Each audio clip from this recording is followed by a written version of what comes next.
ESPN's Dan Orlovsky calls out Josh Allen on missing crucial plays coming down the stretch, choosing to be the hero and ending up being a zero. Missing wide open players in the end zone for a 2-point conversion. Missing a wide open running back on a screen that could have won them the game. Failing to give his tight end the ball in stride, causing him to stop, turn around, cut back inside, and ultimately get stopped at the goal line. Dan Orlovsky. Yes, folks, it is 2025, and finally, Josh Allen is being held accountable. But not by everybody.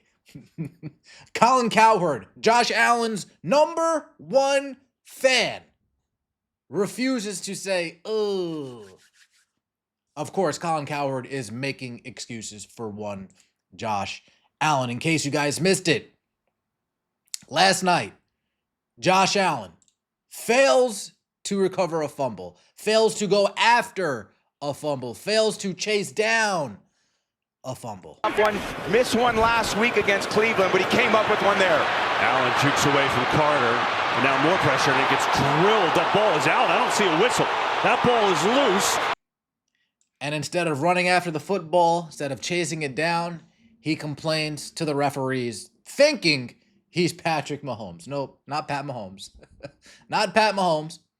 Then you also have the wide open receiver in the end zone. Good play call, too. Fading in the back end in the end zone. Missed by 3 yards. And then you have something that's absolutely egregious. If he doesn't take this sack and they kick a field goal, the Buffalo Bills very well could have went on to win the game late in the fourth quarter, but nope, didn't happen. Shows you the kind of football player and commitment he's made to being a great player. Third and long, Allen can't. And look at this guy right here, number 26, begging for the ball. Find that it one. See if he takes off here. Turns way around. Now he's in big trouble. Allen is sacked. Monster loss. And it's Jalen Hunt who's got another. And getting booed. This is Dan Orlovsky calling out a lot of these plays that he's missed down the stretch. Yeah. But Dan, Josh Allen, look, I think he's an unbelievable player. I'm not convinced he isn't the best player in the whole league. He certainly didn't look like it yesterday. Something is not right. No, not at all. Critical moments out of control. That's how I would describe Josh's play yesterday. And I know it comes down to that final play. If you go a little bit earlier in the game, this is that fourth down stopper, that stop. So he's got the shallow cross. If you throw it out in front, it's a catch and score. But see the location of the ball, it stops him, then allows the tackle to be made. Epps made some big tackles. Now you go to fourth down, right? I want you guys to pay attention to the motion person, because Greeny, you're talking about the scramble. He starts to the top of the screen, it's not there. This is a design swing screen with the tight end as the lead blocker. It's there. If you just dump the ball to Cooks, he's going to walk in. He still is going to walk in. But Josh, out of control in a way, you love the competitiveness. He's still wide open. He decides to take it on his own instead of just trusting that simple read. And then this is the two-pointer. You go a little bit of high and low. You get Palmer down short to pull the corner. It's great. And then Josh is going to make this throw, I feel, 100 out of 100 times. For some reason, he doesn't on that one. And so, but he's fallen away from the pressure and very uncharacteristic in those moments. And I would argue those plays that Dan Orlovsky just highlighted are exactly the reason why he consistently loses to Patrick Mahomes in the playoffs.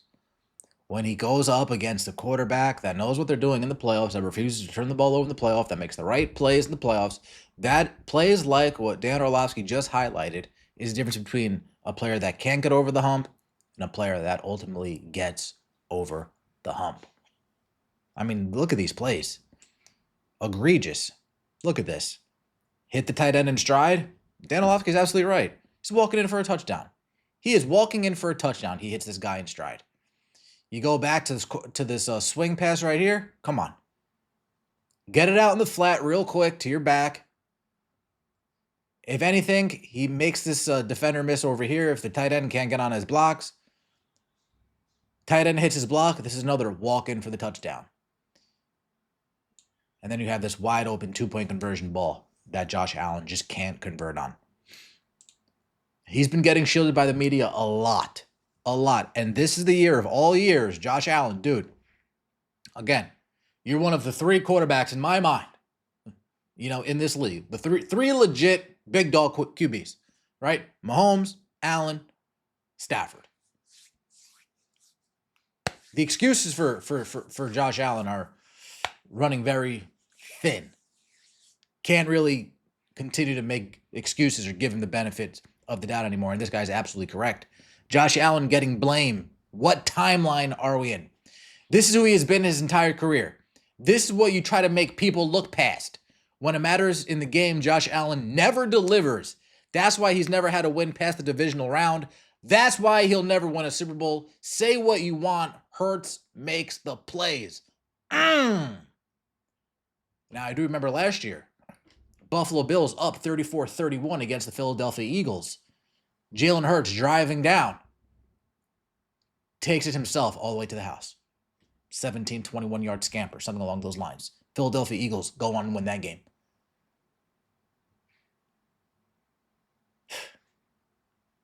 Bad news, Bears. Bad news, Bills. Really. Here we go. I don't think he takes that sack if he psychologically believed in his roster. Colin, this guy is wide the fuck open. What do you mean he doesn't take that sack? Let's go to the sack. What do you mean he doesn't take this sack? This guy is wide open. You don't trust yourself? You don't trust this guy? 26 to catch a little pass in the flat? Excuses are insane.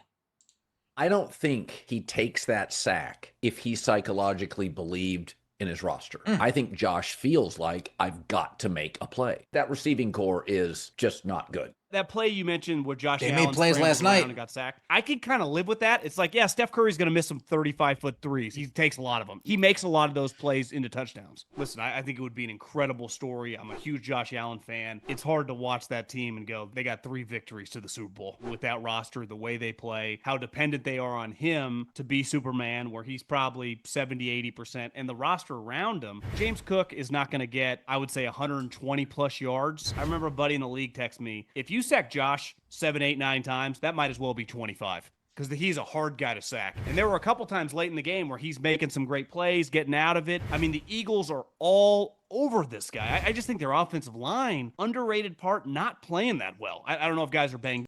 I would argue that Josh Allen's offensive weapons this year are better than Patrick Mahomes' offensive weapons last year. I would sit here and I would argue you to that. You think if if you swap out Dallas Kincaid and Travis Kelce, Patrick Mahomes is somehow not winning in the play? Oh, that would be an upgrade over Travis Kelce, right? Dalton Kincaid, excuse me. Kincaid over Kelce, that's an upgrade. James Cook over whoever was running the ball for them last year, that's an upgrade. Let's keep it real here. Like the video, comment, subscribe. I appreciate all the support. Dan Orlovsky finally offering some criticism.